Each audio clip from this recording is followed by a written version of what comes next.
What's going on, everybody? Welcome back to another video on the channel. Today we're going to be doing a mid-skin fade. We're going to be doing a little bit of a different process than normal, so please follow along and let me know what you guys think of the new camera angle and this new process in the comments.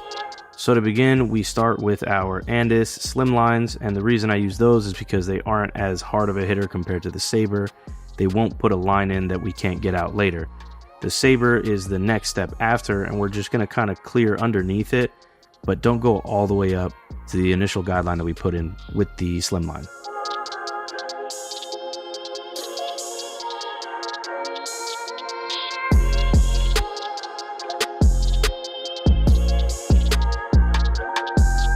So now we're going to be using our 3, and the reason we use the 3 here, it's just to clear bulk. My client hasn't gone too long without a haircut, so it's really not taking too much off, but you always want to make sure that at least you're fading up to this 3.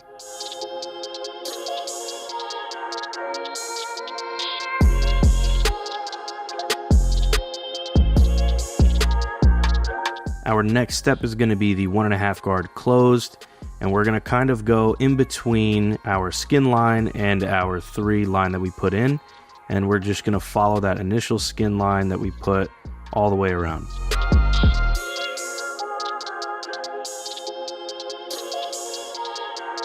So once we have both guides in, we're going to use our thinning shears and a taper comb, and we're going to blend in that 1.5 closed into that 3. Surprisingly enough, it's not that difficult to go from a 1.5 to a 3 with thinning shears over comb. If you really wanted to, you could go with the 1.5 open just to make it a little bit less of a transition that you have to do with the thinning shears. But as you're going to see here, the thinning shears are going to be able to go from 1.5 all the way into that 3 perfectly.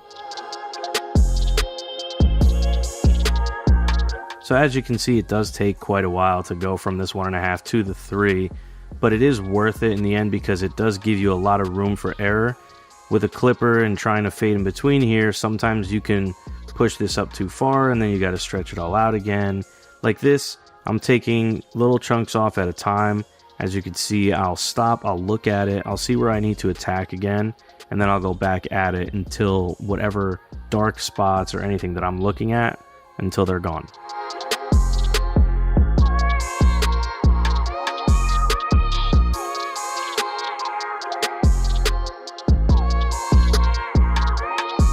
And now we're on to our next guide with the half guard closed, and we're going to do about a finger sized section along that same skin line that we put in right in the beginning.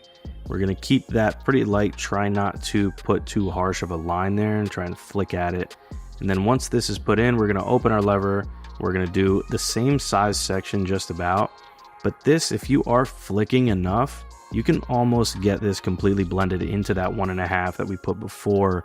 And this is obviously the half guard open now, so you just have to make sure you're flicking, and you can see here it's pretty close to being fully blended. We're only going to have to adjust by closing the lever a little bit, hitting any little dark spots that we see.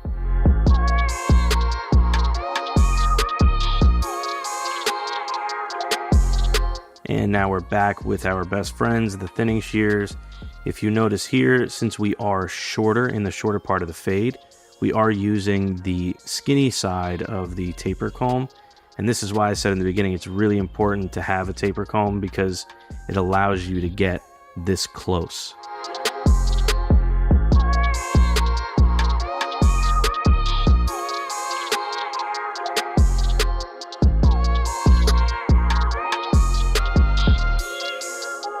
And now for the final part of the actual fade itself, we're going to be getting out that skin line that we put in the beginning of the haircut.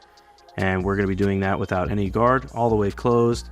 Tap that line and then slowly open up your lever and move up until it's completely blended.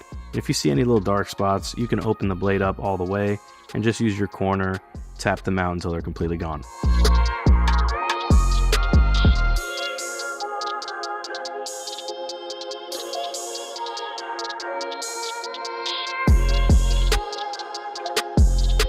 And now it's time for the final step here just to clean things up, and that's with our foil shaver.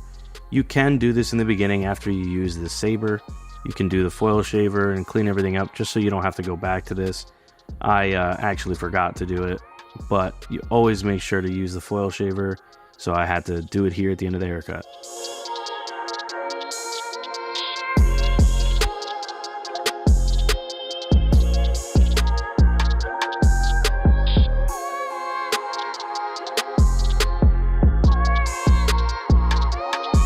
So now it's time to cut the top. We're doing a bit of a comb over here with a natural part on the left. I'm just gonna pull up the front. Usually you do this facing the mirror. You would show your client, ask them how much they want off. And in this case, we're doing about a 1/2 inch. So then we take that initial guide in the middle and we bring it over to the right. And then I'm dragging this along here. If you could see at the bottom, towards the bottom of the fade, there's a short part of hair. And that's actually our 3 that we were doing in the beginning of the haircut. And we're just gonna blend that into the top there. And then once you have that initial guide, you can bring that all the way across the front. And then after this, we're gonna do our mohawk part and then do our 2 panels just like we always did. And here's the mohawk part. Bring up, we have our initial guide down the middle, and then we just bring that all the way back.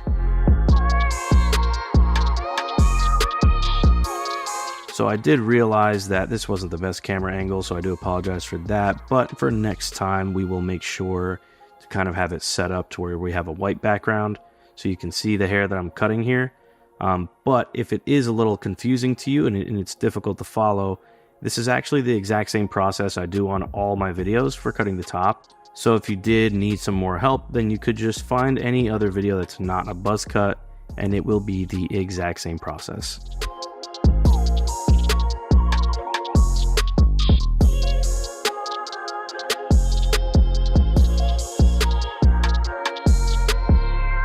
So once we are done with the top, we're gonna split here on the part.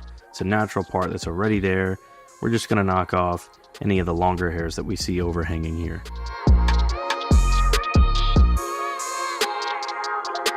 And that is our final result. So hopefully that was nice and easy to follow. And if you did enjoy this video, I'd really appreciate it if you left a thumbs up, subscribe to the channel, and thanks for watching.